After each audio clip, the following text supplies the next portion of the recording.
Hello दोस्तों, math with Satish sir में आप सभी का स्वागत है। जैसा कि आपको पता है दोस्तों, हम लोग प्रॉफिट लॉस पढ़ रहे हैं। प्रॉफिट लॉस का बहुत सारा टाइप हम लोग पढ़ चुके हैं। एक दो छोटा छोटा टाइप बच रहा है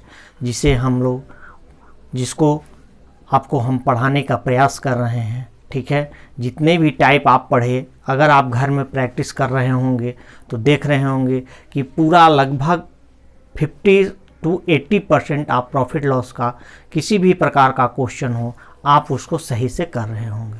दोस्तों, बिना प्रैक्टिस के संभव नहीं है। जितना हम आपको टाइप पढ़ाए उतना आप सेल्फ घर में खूब प्रैक्टिस करें। अगर आपको कोई भी परेशानी हो तो कमेंट बॉक्स में कमेंट कर दें, ठीक है, या कोई क्वेश्चन आपसे नहीं बने तो लिख के भेज दें, हम उसका सॉल्यूशन भेजने का प्रयास करेंगे। दोस्तों, वीडियो को शुरू से अंत तक ज़रूर देखें और अगर आपको वीडियो पसंद आ रहा हो तो चैनल को सब्सक्राइब जरूर करें। ठीक है, तो चलिए आज का टाइप हम लोग स्टार्ट करते हैं। देखिए, आज का पहला क्वेश्चन कहता है, एक दुकानदार किसी वस्तु को रुपये 540 में बेचकर 10% की हानि प्राप्त करता है। वह उस वस्तु को कितने में बेचे कि उसे 15% का लाभ हो। ठीक है, अब आप लोग करते क्या हैं इस प्रकार के क्वेश्चन को बनाने के लिए कि पहले आप सीपी निकालते हैं। ठीक है, सीपी निकालते हैं तब एसपी निकालते हैं। समय आपका ज़्यादा बर्बाद हो जाता है। आपसे सीपी तो पूछा नहीं है तो आप फिर सीपी निकालते क्यों हैं? जब पूछा ही नहीं गया तो फिर हम निकालेंगे क्यों? समय हमारा बर्बाद होता है। तो चलिए इसको हम लोग आसानी से कैसे बना सकते हैं। तो देखिए 10% लॉस। 10% लॉस का मतलब क्या होता है? 1/10। 10 में 1 की कमी हो गया, यानी 10 का सामान कितना में बिका होगा? 9 में बिक गया होगा। ठीक है, अब कहता है कि कितना में बेचे कि उसे 15% का क्या हो? लाभ हो। तो 15% प्रॉफिट का मतलब क्या समझते हैं? 15% का तो 15/100। 15/100 का मतलब 3, ये हो गया 20। ठीक है, तो यानी कितना हो गया? 20 का सामान कितना में बिकना चाहिए? 23 में बिकना चाहिए। ठीक है, अब देखिए दोस्तों, ये हमारा सीपी है, ये हमारा सीपी है और ये क्या है? एसपी है। तो आप जानते हैं कि वस्तु तो हमारा एक ही है, तो सीपी हमेशा क्या होगा? सेम होगा। होगा कि नहीं होगा? क्यों? क्योंकि वस्तु एक ही है। तो जब यहाँ पर 20 है तो यहाँ पर भी 20 बनाना होगा, तो इसमें 2 से गुना कर देंगे, यहाँ भी 2 से गुना कर लेंगे, तो ये भी 20 बन गया। अब ये इस केस में कितना बन गया? 18। और 18 यूनिट का वैल्यू क्वेश्चन में गिवन है दोस्तों, कितना? देखिए 540। तो 18 यूनिट का वैल्यू अगर 540 दिया गया है, 18 यूनिट का वैल्यू अगर 540 है तो 23 यूनिट का वैल्यू कितना हो जाएगा? 23 यूनिट का वैल्यू। तो 540/18 गुने कितना? 23। 18 तिया 54, 23 तिया 69, यानी कितना आ गया? 690 रुपया। और यही इस सवाल का आंसर है। ठीक है, हमसे क्या पूछा? सीपी तो पूछा नहीं, हमसे एसपी पूछा था, तो डायरेक्ट हम एसपी निकाले। कैसे निकाल रहे हैं? तो देखिए बहुत ही आसान सा तरीका है। क्या समझाए? पहले 10% लॉस। 10% का मतलब कि 10 पर 1 का लॉस हो रहा है, यानी 10 का सामान 9 में बिक रहा होगा। अब कहता है कि उसी वस्तु को हमको 15% प्रॉफिट पर बेचना है। 15% प्रॉफिट का मतलब 15/100, यानी 3/20, यानी 20 का सामान कितना में बिकेगा? 23 में बिकेगा। अब कह रहे हैं कि वस्तु तो एक ही है, तो वस्तु पहले बिका हो चाहे बाद में बिका हो, सीपी तो सेम रहेगा, यानी जो उसका कॉस्ट प्राइस है, यानी जितना में खरीदा था वो तो सेम रहेगा। तो जब यहाँ 20 है तो इसको भी 20 बनाना पड़ा। 20 बनाने के लिए यहाँ पर 2 से मल्टीप्लाई किए, तो यहाँ भी 2 से मल्टीप्लाई करेंगे, तो अब ये हो गया 18 और ये कितना है? 23। तो 18 यूनिट का वैल्यू क्वेश्चन में गिवन है 540। 18 यूनिट का वैल्यू कितना है?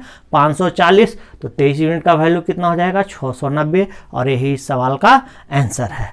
अगर आप प्रोसेस से इसको बनाते हैं तो प्रोसेस से आप क्या करेंगे? पहले सीपी निकालेंगे। ठीक है, जो सीपी निकालने का आप लोग फार्मूला पढ़े हैं, सीपी बराबर क्या पढ़े हैं? सीपी बराबर एसपी इंटू 100/100 प्लस प्रॉफिट, या लॉस में रहेगा तो माइनस लॉस। तो इससे पहले हम लोग सीपी निकालेंगे, और जब सीपी निकल जाएगा तो फिर एसपी निकालने का फार्मूला लगाएंगे। एसपी बराबर क्या होता है? CP into 100 plus profit %/100। तो अगेन इस फार्मूले का हम लोग प्रयोग करेंगे और तब जाके हमारा आंसर आएगा, जो कि समय ज़्यादा बर्बाद करेगा। ठीक है, आप मोस्टली 99% हम जो आपको प्रॉफिट लॉस पढ़ाए, सारा हम रेशियो मेथड से पढ़ाए और ये बिल्कुल ही आसान तरीका है। अब ये आपको अच्छे से समझ में आ भी रहा होगा और खुद आप देख रहे होंगे कि इस तरीका से हम लोग क्वेश्चन को कितना आसानी से कर पा रहे हैं। ठीक है, समझ में आ गया? तो चलिए आइए अगले क्वेश्चन की ओर बढ़ते हैं। देखिए सेकंड क्वेश्चन, दूसरा क्वेश्चन सेम है, बस क्वेश्चन पूछने का तरीका बदला है। कहता है किसी वस्तु को ₹72 में बेचने पर 10% की हानि होती है। 5% का लाभ प्राप्त करने के लिए उस वस्तु का विक्रय मूल्य होना चाहिए। यानी 5% प्रॉफिट पर अगर उस वस्तु को बेचें तो उसका जो है एसपी क्या हो, सेलिंग प्राइस क्या हो, ये हमसे पूछा गया है। तो दोस्तों देखिए पहले 10% की हानि है। 10% का मतलब क्या समझ रहे हैं, 1/10। तो 10 का सामान कितना में बिका होगा, ये सीपी है, और ये एसपी 10 का सामान कितना में बिका होगा, 9 में बिक गया होगा। अब कहता है कि 5% लाभ पर बेचना है, प्रॉफिट पर बेचना है। तो 5% का मतलब 5/100 यानी 1/20। तो 20 का सामान कितना में बिकना चाहिए, 21 में बिकना चाहिए। 20 का सामान कितना में बिकना चाहिए, 21 में बिकना चाहिए। अब बताए कि देखिए वस्तु तो सेम है, वस्तु एक ही है। तो एक जब वस्तु है तो उसका सीपी तो प्रत्येक अवस्था में क्या होगा, सेम होना चाहिए। तो अगर यहाँ 20 है तो यहाँ भी 20 बनाना होगा, 2 से गुना करना होगा, यहाँ भी 2 से गुना करेंगे तो यह 18 यूनिट। तो 18 यूनिट का वैल्यू क्वेश्चन में आपका गिवन है। तो 18 यूनिट का वैल्यू कितना क्वेश्चन में दिया गया है, 18 यूनिट का वैल्यू है 72, 72 में बेचा गया है। 21 यूनिट का वैल्यू पूछ रहा है, तो 21 यूनिट का वैल्यू क्या होगा, तो 72/18 गुने 21, 18 चौक 72, 21 चौक 84, आ गया 84। और यही सवाल का आंसर है। इससे आसान तरीका हो सकता है क्या, इससे आसान तरीका कुछ भी नहीं हो सकता है। ये सबसे आसान तरीका है और इससे आसान कुछ नहीं होगा। कोई फार्मूले की ज़रूरत नहीं है। आप लोग तुरंत फार्मूला सोचने लगते हैं, सीपी निकालने का फार्मूला क्या है, एसपी निकालने का फार्मूला क्या है, फार्मूला तो हम भूल गए। कुछ नहीं है आप ये, और ये ट्रिक नहीं है, ये बेसिक कंसेप्ट ही है। ये हम ट्रिक आपको नहीं सिखा रहे हैं, बेसिक कंसेप्ट ही सिखा रहे हैं। और इस बेसिक कंसेप्ट के सहारे आप देखिए इतने अच्छे अच्छे क्वेश्चन को आप आसानी से बना रहे हैं। ठीक है, तो समझ में आ गया होगा, उम्मीद करते हैं क्वेश्चन आप समझ गए होंगे। तो चलिए आइए अगला क्वेश्चन देखते हैं। देखिए दोस्तों अगला क्वेश्चन थोड़ा सा क्वेश्चन परिवर्तन है, बहुत अच्छा क्वेश्चन है। फिर यहाँ पे आप सीपी निकालेंगे, तब जाके एसपी, फिर प्रॉफिट निकालेंगे, फिर प्रॉफिट परसेंट निकालेंगे। क्वेश्चन कहता है किसी वस्तु को ₹69 में बेचने पर 8% की हानि होती है। यदि उस वस्तु को ₹78 में बेचा जाए तो लाभ या हानि प्रतिशत होगा। ठीक है, अब आप देख रहे हैं कि 8% लॉस पर बेचा है। 8% लॉस पर 8% का मतलब क्या होगा, 8/100 काट दीजिएगा, 4 दूनी 8, 25 चौके 100, यानी 25 का सामान कितना में बिका होगा, 23 में बिका होगा कि नहीं। और इसी 23 यूनिट का वैल्यू दिया हुआ है 69। अगला यहाँ पर कई यूनिट है, ये कहता है कि 78 में बेचा जा रहा है। देखिए 78 में बेचा जाए। अब एक चीज़ आप बताइए कि यहाँ पर 23 यूनिट का वैल्यू 69 है, तो 1 यूनिट का वैल्यू कितना हो जाएगा, 1 यूनिट का वैल्यू हो जाएगा 3। तो यहाँ भी 1 यूनिट का वैल्यू 3 रहेगा।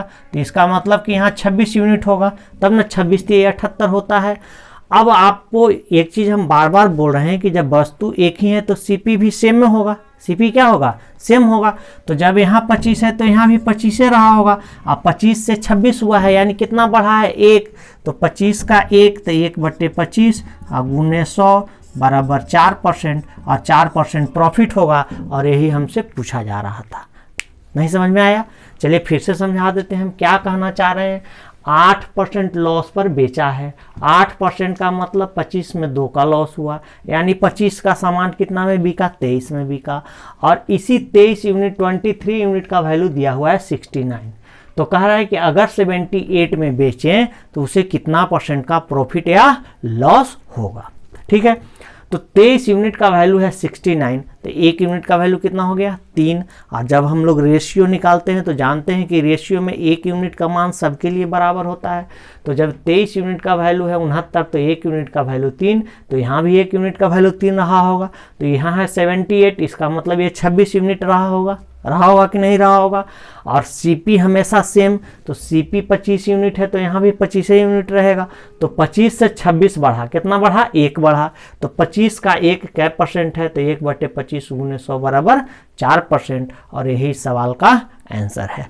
आप क्या करेंगे, या अगर ऐसे आपको दिक्कत हो रही है तो पहले यहाँ आप सीपी निकाल लीजिए। तो सीपी तो हम लोग निकाल सकते हैं, 1 यूनिट का वैल्यू है 3, तो यहाँ 25 यूनिट है, 25 यूनिट का वैल्यू सीपी कितना हो जाएगा? 75 हो जाएगा। एसपी दिया हुआ है कितना? 78 दिया हुआ है। अब तो आप देख रहे हैं कि प्रॉफिट हो रहा है।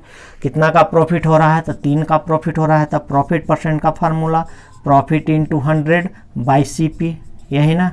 3 25 25 चौके 100, यानी अब आ गया 4%। तो ऐसे भी कर सकते हैं, लेकिन इससे समय थोड़ा ज़्यादा लगेगा। हम यहाँ क्या आपको समझाना चाह रहे हैं, बस सीपी हमेशा सेम होता है, सेम रखे। यहाँ 26 यूनिट एसपी हो गया, तो सीपी 25 एसपी 26, कितना का वृद्धि? 1 का वृद्धि, कितना पर? 25 पर। तो 25 1/25 × 100, यानी 100 पर कितना का वृद्धि होगा? तो 4 का। यही हो गया आपका 4%, और यही सवाल का आंसर है। उम्मीद करते हैं क्वेश्चन आपको समझ में आया होगा। ठीक है, फिर इसी पर एक क्वेश्चन और देखिए। अगला क्वेश्चन देखिए दोस्तों, अगला क्वेश्चन सेम क्वेश्चन है। ठीक है, पूछने का तरीका भी सेम है। इस बार परसेंट में नहीं पूछ के रुपया में पूछा है कि उसको कितना रुपया का प्रॉफिट या लॉस होगा। ठीक है, कहता है एक रेडियो को रुपये 990 में 10% के लाभ पर बेचा जाता है। यदि उसे ₹890 में बेचा गया होता तो उस पर कितना वास्तविक लाभ या हानि होती। ठीक है, तो ये तो आप समझ रहे हैं कि 990 में बेचा गया है तो 10% का लाभ हुआ है। अब बेच रहा है 890 में, इसका मतलब कि हानि होने वाला है। ठीक है, अब जो हम आपको बनाने का तरीका बताए, चलिए वो तरीका लगाते हैं। 10% का मतलब तो अब तो आपको याद हो गया होगा कि 1/10 होता है। लाभ है, इसका मतलब सीपी हो गया 10, एसपी कितना हो गया? 11 प्रॉफिट पर बेचा गया है। अब देखिए इसी 11 यूनिट का वैल्यू दे ले है 990, कितना? 990। तो अगर 11 यूनिट का वैल्यू 990 दिया है तो 1 यूनिट का वैल्यू कितना हो जाएगा? 90 होगा कि नहीं होगा? क्यों? क्योंकि देखिए 11 से इसको भाग दे दीजिए, तो 11 × 99, 1 यूनिट का वैल्यू कितना हो गया? 90। तो अगर सीपी की बात किया जाए तो सीपी कितना हो जाएगा? गुने अगर 90 कर देते हैं तो कितना हो गया? 900। 900 हमारा क्या आ गया? सीपी आ गया। अब बेचा कितना में जा रहा है? 890 में। तो अगर सीपी आपका 900 है और एसपी अगर आपका हो जाता है 890, तो अब आप खुद देख रहे हैं कि प्रॉफिट हो रहा है कि लॉस हो रहा है? तो लॉस होगा। क्यों? क्योंकि 900 में खरीदे और 890 में बेच रहे हैं तो हानि हो जाएगा। और हानि कितना का होगा? तो 10 रुपया का हानि होगा। और यही सवाल का आंसर है।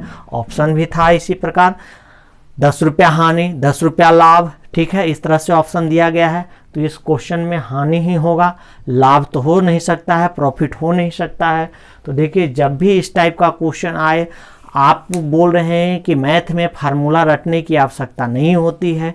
आप जितना कंसेप्ट लगाएंगे, अपना दिमाग चलाएंगे, उतना ही ज़्यादा अच्छा होगा। हर हमेशा फार्मूले ट्रिक के चक्कर में ना रहें।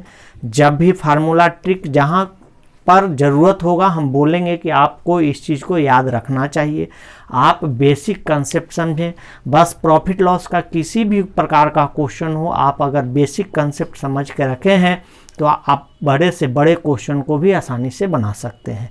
देख रहे हैं, देखने में क्वेश्चन टेढ़ा लग रहा है, लेकिन बनने में बिल्कुल देखिए आसान सा बन रहा है। ठीक है, तो इस टाइप के जितने भी क्वेश्चन हैं आप घर में, हम 2-4 आपको करा दिए, घर में आप इस पर सेल्फ 2-4-10 क्वेश्चन का प्रैक्टिस कर लें। ये टाइप आपको दिमाग में बात आ जाएगी।